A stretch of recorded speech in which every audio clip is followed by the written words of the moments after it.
আসসালামু আলাইকুম। সবাই কেমন আছেন? অনেক ভাই আমাকে মেসেজ করেছেন, ইভেন আমাকে ফোন দিয়েছেন। ভাই, জাপানিজের লিসেনিং কিছুই বুঝতেছি না। আপনি বুঝবেন কেমন করে? কারণ আপনি তো এর জন্য কোনো স্টেপ নিচ্ছেন না। কারণ এর জন্য যা যা দরকার আপনি সেই স্টেপে আগাচ্ছেন না। তাহলে আপনি কিভাবে লিসেনিংটা ভালো করবেন? জি, আপনাদেরকে আমি বলেছিলাম যে আপনাদের লিসেনিং শেখাবো, স্টেপ বাই স্টেপ আপনাদের শেখাবো।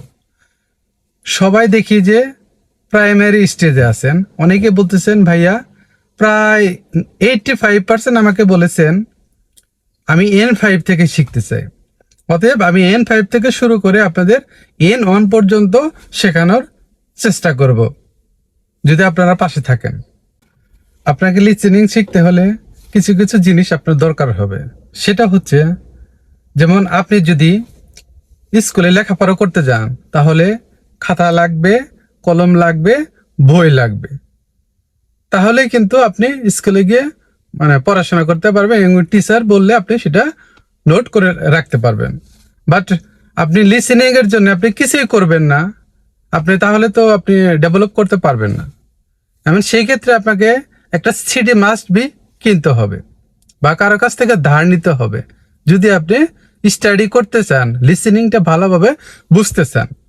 আপনি এক লাইন লিসেনিং শুনবেন, সাথে সাথে পজ করবেন, আবার সেটা রিপ্লাই করবেন যে কোনটা বুঝলেন না। যেটা বুঝলেন না আবার আবার সেটা পুনরায় দেখবেন, সেটা কিভাবে, ওই ওয়ার্ডটা কি বলছে সেটা খাতায় নোট করতে হবে।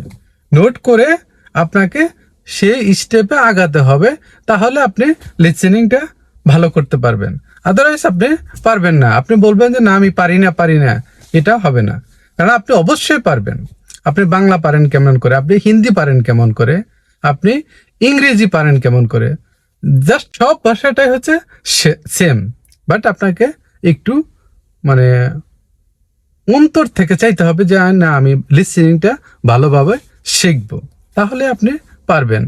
আপনি ভাষা শেখার জন্য সব কিছু বই কিনছেন, এটা কিনছেন, সেটা কিনছেন, সব কিনেছেন, বাট আপনি লিসেনিং এর জন্য কোনো কিছুই কিনতেছেন না, যেটা যেটা আপনার মাস্ট বি প্রয়োজন। বাট আপনি এগুলা মেনটেন করে চলেন, ইনশাল্লাহ আপনি লিসেনিংয়ে ভালো করতে পারবেন। আল্লাহ হাফেজ।